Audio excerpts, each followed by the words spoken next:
দেখো, এই ফ্রি ফায়ারটা সামান্য একটা গেম হলেও এটা যে অনেক মানুষের জীবন পরিবর্তন করে দিয়েছে, আবার অনেক মানুষের জীবন যে ধ্বংস করে দিয়েছে এটা আমাদের সকলেরই জানা। তবে সামান্য এই গেমটা যে গোটা একটা পরিবারকে আবার নতুন করে জীবন দান করবে এটা আসলে সকলের অজানা ছিল। হ্যাঁ বন্ধুরা, আজকের গল্পটি এমনই একটা পরিবারকে নিয়ে যারা এই ফ্রি ফায়ার গেমটাকে একেবারেই সহ্য করতে পারতো না, বরং তাদের সন্তান যখন এই গেমটা খেলতো তারা আরও উল্টো বকাবকি করতো। আর ভাগ্যের কি অপূর্ব লীলা খেলা থাকো, সেই গেমটা আজকে গোটা পরিবারটাকে বাঁচিয়ে রেখেছে। আর এখন তার বাবা মা উৎসাহ দেয় তাদের সন্তানকে যে ফ্রি ফায়ার খেলো। এজন্যই চলো জেনে আসি আসলে কি এমন ঘটেছিল ওই পরিবারটার সাথে। তো বেশি ব্যাকপ্যাক না করে ছোট্ট একটা ইন্ট্রো দিয়ে আজকের ভিডিও শুরু করা যায়। তো আজকের গল্পটা শুরু হতে চলেছে ছোট্ট একটা গ্রামের ছোট্ট একটা পরিবারকে নিয়ে। বাবা মা এবং তাদের দুই সন্তান অর্থাৎ দুই ভাই, ছোট্ট একটা পরিবার, খুব সুন্দরভাবে তাদের জীবনযাত্রা চলে যাচ্ছিল। বড় ভাই একটা কোম্পানিতে লেবারের চাকরি করে, বাবা কৃষিকাজ করে, আর তাদের ছোট সন্তান অর্থাৎ ছোট ছেলে কিন্তু ক্লাস 8-এ পড়াশোনা করে। দারিদ্রতার বেড়াজালে আটকে পড়া পরিবারকে সাপোর্ট দেওয়ার জন্য তাদের বড় ভাইকে খুব অল্প বয়সে কাজে চলে যেতে হয়েছে।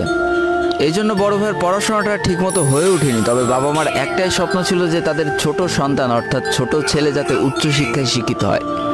এই জন্য বাবা কৃষিকাজ করলেও সারাদিন মাঠে তুমুল কষ্ট করে এসে বাসায় যখন এসে দেখতো তাদের ছোট সন্তান পড়াশোনা করতেছে, সমস্ত কষ্ট এক চান্সে দূর হয়ে যেত। আর তাদের ছোট সন্তান পরিবারের অভাব দেখতে দেখতে বড় হচ্ছে, তো তাই সে একটা সময় ঠিক করেই ফেলে যে তাকে অনেক বড় হতে হবে, লেখাপড়া করে অনেক বড় মানুষের মতো মানুষ হতে হবে।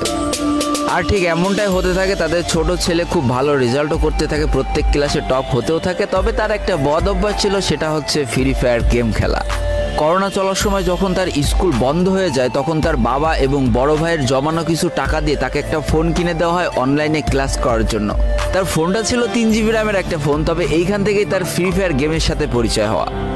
সারাদিন পড়াশোনার ফাঁকে সময় পেলেই সে ফ্রি ফায়ার গেম নিয়ে বসে পড়তো। আগে যেমন বাইরে খেলাধুলা করতো, এখন সে আর বাইরে খেলাধুলা করে না, ঘরে বসে সারাদিন ফোন টিপে আর ফোনে গেম খেলে।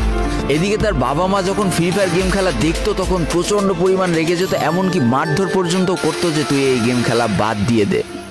তবে তাদের ছোট ছেলে যতই বাবা মার বাধ্য সন্তান হোক না কেন, ফ্রি ফায়ার গেমটা ছাড়তে সে একেবারেই নারাজ। প্রথম দিকে পড়াশোনার ফাঁকে ফাঁকে গেম খেললো, যখন তার বাবা মা তাকে বকা শুরু করে তখন সে রাতের অন্ধকারে গেম খেলা শুরু করে। তবে বন্ধুরা বলে রাখা ভালো, সে কিন্তু তার পড়াশোনা একেবারেই ঠিক রেখেছিল, অর্থাৎ গেমের কোনো কালো ছায়া পড়াশোনার উপরে কোনোদিনই সে পড়তে দেয়নি, যার কারণে তার রেজাল্টও মোটামুটি ভালোই হতো।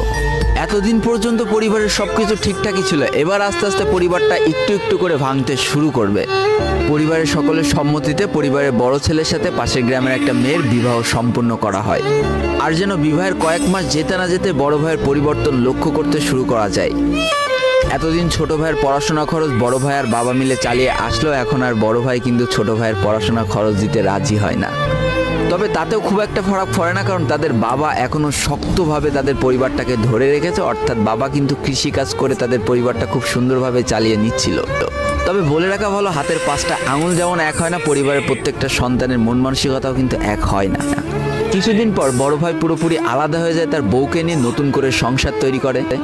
এমনকি একটা পর্যায়ে যে বড় ভাই তার পরিবারকে অস্বীকার করে দেয়, অর্থাৎ একটা টাকাও আর পরিবারে দিত না, সমস্ত টাকা সে নিজের সংসারেই খরচ করত। 4 জনের পরিবারটা ভেঙে যায় এখন 3 জনের পরিবার হয়ে গেল, বাবা মা আর তাদের ছোট সন্তান।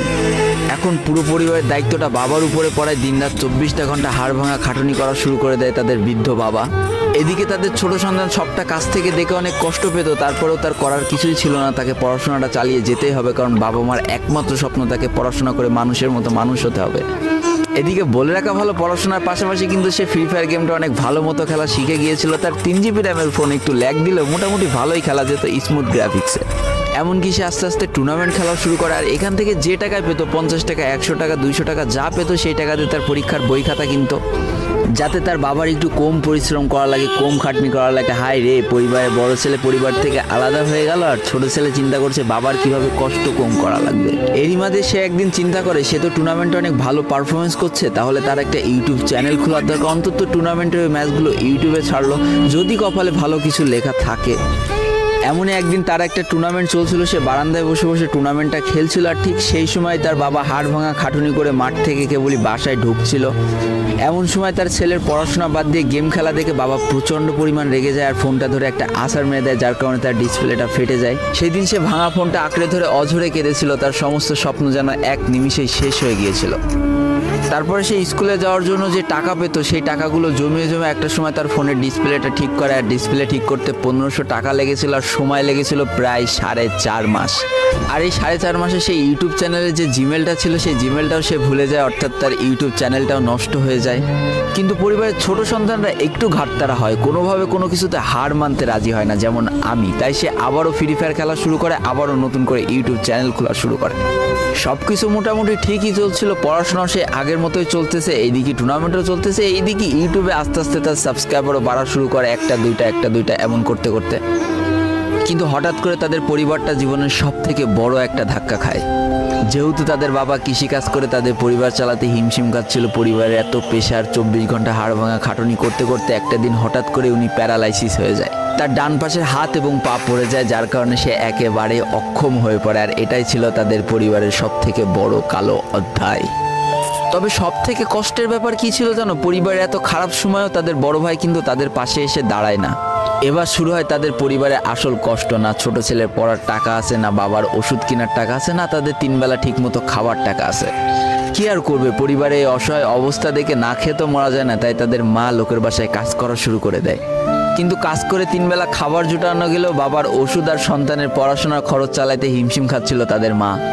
ঠিক এই সময়টায় পরিবারের ছোট ছেলে সারাদিন চিন্তা করতে থাকে যে আসলে তার কি করা উচিত, কি করলে পরিবারের সবাই ভালো থাকবে, কি করলে বাবার ওষুধ কেনার টাকা সে জোগাড় করতে পারবে, কি করলে বাবা মার স্বপ্ন পূরণের জন্য সে পড়াশোনা করতে পারবে। তার সামনে শুধু একটা অপশনে খোলা ছিল, সেটা হচ্ছে ফ্রি ফায়ার গেমটা। কি আর করবে, সারাদিন সে পড়াশোনা করতো আর সারা রাত ফ্রি ফায়ার গেম খেলে খেলে ভিডিও আপলোড করা শুরু করে ইউটিউবে। তোমরা শুনলে অবাক হয়ে যাওয়া, 24টা ঘন্টার মধ্যে সে মাত্র 4.5 ঘন্টা ঘুমাতো।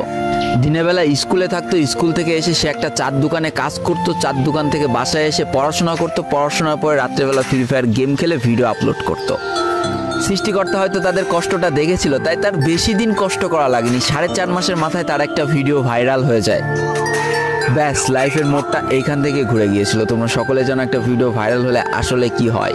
সব জায়গায় তার নাম ছড়িয়ে যায়, মানুষ আস্তে আস্তে তার ভিডিও দেখতে শুরু করে, তাকে পছন্দ করতে শুরু করে, তার গেম প্লে ভালো লাগতে শুরু করে। একটা সময় সে একটা ভালো প্লেয়ার হয়ে যায়। আর সে জীবনে প্রথম পেমেন্ট পেয়েছিল 12,500 টাকার, যেখান থেকে 7,000 টাকার তার বাবার জন্য ওষুধ কিনে দিয়েছিল, আর বাকি টাকাটা তার আম্মুর হাতে তুলে দিয়েছিল। তারপর থেকে তার মাসিক বেতন কখনো ওই 12,000 টাকার থেকে কমেনি, বাড়তে বাড়তে বাড়তে বাড়তে একটা সময় তার মাসিক বেতন দাঁড়ায় 1 লাখ টাকা, যেটা ছিল তাদের পরিবারের জন্য অবিশ্বাস্য একটা ব্যাপার। যেই পরিবারটা না খেতে পেয়ে প্রায় মরার মতো অবস্থা হয়ে গিয়েছিল, সেই পরিবারটা আজকে কোথা থেকে কোথায় যেয়ে দাঁড়ালো। তবে সব থেকে মজার ব্যাপার কি জানো, এখন আর ফ্রি ফায়ার খেলতে দেখলে তার বাবা মা কিন্তু তাকে বকে না। তো দেখো, জীবনে খারাপ সময়গুলো চিরদিন স্থায়ী হয় না, খারাপ জীবন কাটিয়ে কিন্তু ভালো সময় আসে, অর্থাৎ তাদের পরিবার এখন ভালো সময় চলে এসেছে। তার বাবা আগে থেকে অনেক সুস্থ হয়ে গিয়েছে, এখন নিজে থেকে হাঁটাচলা করতে পারে, তাকে আর কাজ করে খেতে হয় না, তার মাকেও এখন আর কাজ করতে হয় না। এইদিকে সব থেকে বড় আনন্দের ব্যাপার কি জানো, ওই ছেলেটা তার পড়াশোনাটাও ঠিক রেখেছিল, অর্থাৎ এসএসসি পরীক্ষায় সে কিন্তু জিপিএ 5 পেয়ে উত্তীর্ণ হয়েছে। তো বন্ধুরা, আজকের গল্পটা থেকে আমরা কি শিখলাম? জীবনে কোনো পরিস্থিতিতে, যতই খারাপ পরিস্থিতি আসুক না কেন, তোমাকে হার মানা যাবে না। প্রথম যেদিন তার বাবা ফোনটা ধরে আছাড় মেরে ফোনটা ভেঙে দিয়েছিল, সেদিনই যদি সে হার মেনে যেত, তারপরের থেকে যদি সে আর কোনোদিনই ইউটিউবে ভিডিও না ছাড়তো, তাহলে সে আজকের এই পর্যন্ত পজিশনে পৌঁছাতে পারতো না। দারিদ্রতা বলো, না খেয়ে স্কুলে যাওয়া বলো, চার দোকানে কাজ করা বলো, বাবা মার অসহায় পরিস্থিতি বলো, কোনো কিছুই কিন্তু এই ছেলেটাকে দাবিয়ে রাখতে পারিনি। আর দিন শেষে যেই মানুষটা সর্বোচ্চ কষ্ট করে, সৃষ্টিকর্তা তার পুরস্কার নিজে হাতে করে দেয়, এটাই তার জলজ্যান্ত একটা উদাহরণ। তো আজকের গল্পটা ইন্ডিয়ান একটা ভাই আমাকে পাঠিয়েছে এবং তার নামটাও বলতে নিষেধ করে দিয়েছে, এই জন্য আর বলা হয়ে উঠলো না, সেই ইউটিউবারের নামটাও আর বলা হয়ে উঠলো না। এটাই ছিল জীবনকে পরিবর্তন করিয়ে দেওয়ার মতো একটা ছোট্ট গল্প। এই গল্প থেকে অনেক কিছু শেখার আছে।